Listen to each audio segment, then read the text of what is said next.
बात है।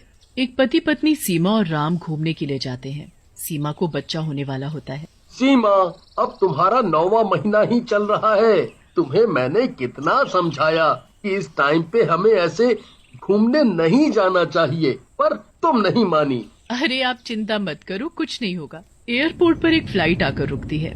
उसमें यात्री आकर बैठते हैं और हवाई जहाज उड़ने लगता है। कुछ देर बाद कुछ खराबी आने की वजह से उसे बीच में एक जगह उतरना पड़ता है। कुछ तकनीकी खराबी की वजह से इस हवाई जहाज को यहाँ रोका गया है। असुविधा के लिए खेद है। सब लोग अपनी खिड़कियों से बाहर की ओर देखते हैं। उस एयरपोर्ट पर कोई दिखाई भी नहीं दे रहा होता। सुनो जी, बाहर कितना सुनसान है और कोई भी दिखाई क्यों नहीं दे रहा। ना ही और कोई हवाई जहाज दिख रहा है, ना ही लोग। कितना डरावना है यहाँ। तभी वहाँ बैठी एक बूढ़ी औरत बोलती है, अरे चुप रहो, अपनी जान बचाना चाहती हो तो चुपचाप बैठो। लेकिन क्यों माँ जी? सीमा माँ बनने वाली होती है। तभी उसे घबराहट सी होने लगती है। सुनो जी, मुझे ठीक नहीं लग रहा, यहाँ मेरा दम घुट रहा है। चलो न बाहर चलते हैं। हवाई जहाज का स्टाफ इसकी इजाजत नहीं देता, पर जब सीमा की हालत ज्यादा खराब दिखती है तो स्टाफ सीमा और उसके पति को बाहर जाने देते हैं। सीमा, यहाँ थोड़ी खुली हवा है, तुम आराम से यहाँ थोड़ा घूम लो। सीमा वहीं घूमने लगती है। उन्हें बाहर घूमता देखकर और लोग भी बाहर जाने की जिद करते हैं। अजी चलो ना, हम भी बाहर घूम ले थोड़ा। नहीं नहीं बेटी, बाहर मत जाओ, ये एयरपोर्ट भूतिया है, यहाँ चुड़ैल का साया है। मैंने तो उन दोनों को भी मना किया था, पर वो नहीं माने। चुड़ैल का साया, और वो भी एयरपोर्ट पर? अरे माँ जी, किस जमाने की बातें कर रही हो? ऐसा कुछ नहीं होता। वो दोनों नहीं मानते और वो भी बाहर चले जाते हैं। रीना, वो बूढ़ी औरत क्या पता सही बोल रही हो। चलो वापस हवाई जहाज में जाकर बैठ जाते हैं। अरे तुम कितने डरपोक हो। वो चारों वहीं घूम रहे होते हैं। रमेश और रीना थोड़ी दूर निकल जाते हैं। तभी उनके सामने एक चुड़ैल आकर खड़ी हो जाती है। चुड़ैल, अरे मर गई रे। ये चुड़ैल कहाँ से आ गई? सुनो जी, आज ही मौका है, दिखा दो कि आप मुझसे बहुत प्यार करते हो। वाह जी वाह, बहुत ही समझदार हो तुम, पर मैंने तो कई बार साबित किया है। अब तुम्हारी बारी है। तुम भी तो कभी साबित करो कि तुम भी मुझे प्यार करती हो। वाह, क्या प्यार है तुम दोनों में। एक दूसरे से कितना प्यार करते हो वो तो दिख ही रहा है। पर आज मैं तुम दोनों को ही खा जाऊंगी। तुझे ही बाहर आना था ना हवाई जहाज से। ले ले मजा। तेरे चक्कर में आज तो मेरा भी टिकट कट जाएगा। नहीं अम्मा। फिर चुड़ैल उन दोनों को मारकर खा जाती है। चिल्लाने की आवाजें सुनकर सीमा अपने पति राम से बोलती है, अरे राम, वहाँ से किसी के चिल्लाने की आवाजें आ रही हैं। चलो जाकर देखते हैं। अरे नहीं, रहने दो, तुम्हारी हालत वैसे भी ठीक नहीं है। अरे मैं ठीक हूँ, पता नहीं शायद कोई मुसीबत में हो और उसे हमारी जरूरत हो। अच्छा ठीक है, चलो। वो दोनों वहाँ जाते हैं और वहाँ एक बहुत सुंदर औरत खड़ी होती है। अरे बहन, क्या हुआ? ये चिल्लाने की आवाजें तुम्हारी थी क्या? हाँ हाँ, वो मैं गिर गई और मेरे पैर पर चोट लग गई इसलिए। अच्छा कोई बात नहीं, यही पास में ही हमारा हवाई जहाज आकर रुका है, आप आ जाओ, वहाँ से आपको कुछ मदद मिल जाएगी। वो सुंदर औरत और कोई नहीं बल्कि चुड़ैल होती है और उनके साथ चलने लगती है। अच्छा हुआ जो समय पर ही मैंने अपना रूप बदल लिया। ये औरत, इसके अंदर ही घुस जाती हूँ। वैसे भी इस एयरपोर्ट पर कोई नहीं आता। आज बहुत मुश्किल से यहाँ से निकलने का मौका मिला है। चुड़ैल ऐसा ही करती है और सीमा के शरीर में घुस जाती है। आह! अरे सीमा, क्या हुआ? पता नहीं, एकदम से दर्द सा हुआ, पर अब मैं ठीक हूँ। चलो चलते हैं। हवाई जहाज ठीक हो जाता है और फिर से उड़ान भरता है। लेकिन रीना और रमेश हवाई जहाज में नहीं होते, जिसकी वजह से सारे लोग बहुत डर जाते हैं। मैंने तो पहले ही बोला था यहाँ मत उतरो, ये एक भूतिया जगह है। मार डाला चुड़ैल ने उन दोनों को। माँ जी, आप ऐसी बातें ना करें, इससे सभी यात्री और भी डर जाएंगे। ए लड़की, ज्यादा मत बोल, चल कुछ खाने को ला, मुझे बहुत भूख लगी है।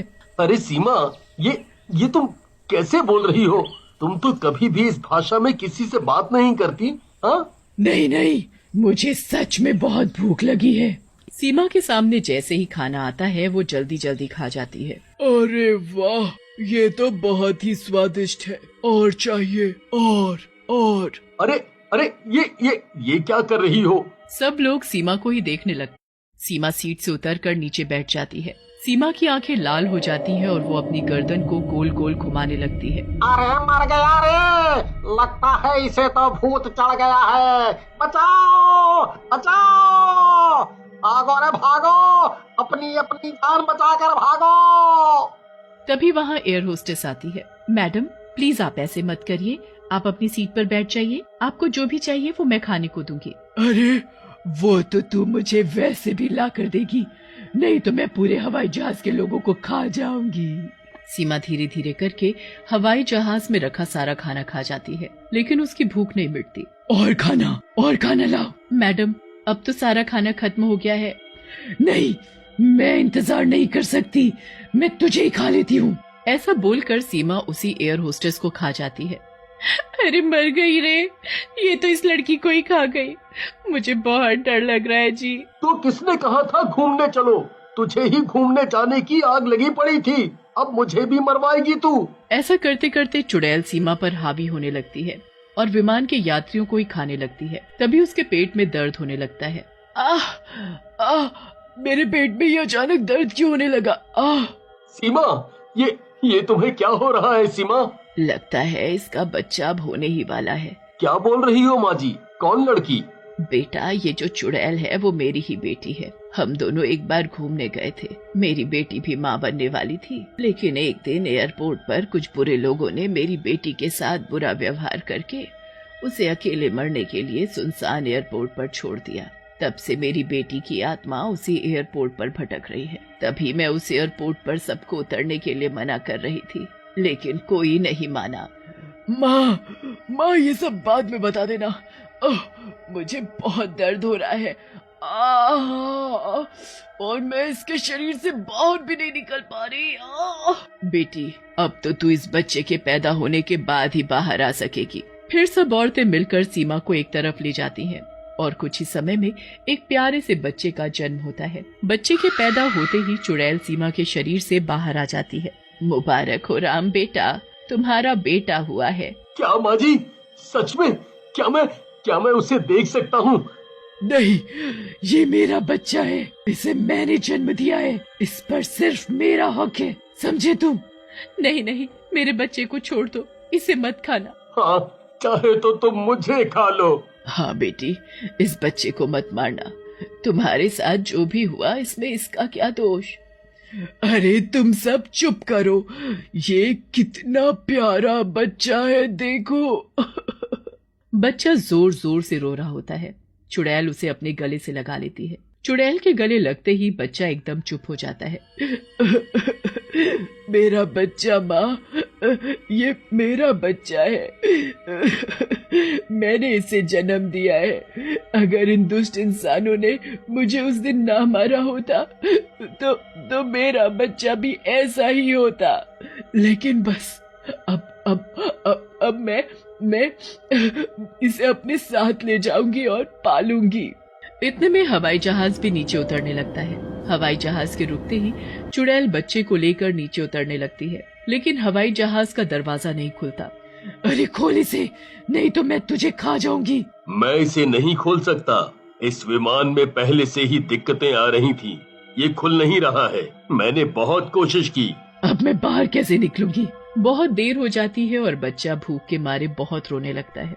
बेटी तू एक चुड़ैल है और ये इंसान का बच्चा, तू चाह कर भी इसे दूध नहीं पिला सकती, उसके लिए तुझे इसको इसकी माँ को ही देना होगा।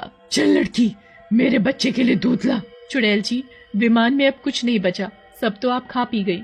देखा बेटी, अब तू क्या करेगी, इसे इसकी माँ को दे दे, वही इसे दूध पिला सकती है। चुड़ैल से बच्चे का रोना नहीं देखा जाता और वो उसे सीमा को दे देती है। बच्चा दूध पी लेता है और चुप हो जाता है। देखा बेटी, यही फर्क है तुझ में और एक इंसान में। तू शांत हो जा और इस बच्चे को उसकी माँ के पास ही रहने दे। हाँ माँ, सही कहा आपने, मैंने अपने बच्चे को तो नहीं देखा, पर वो भी ऐसा ही होता।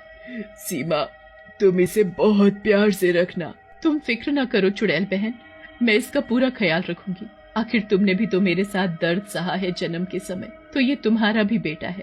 चुड़ैल बच्चे को गले से लगाती है और अपनी माँ से मिलकर हमेशा के लिए मुक्त होकर वहाँ से चली जाती है।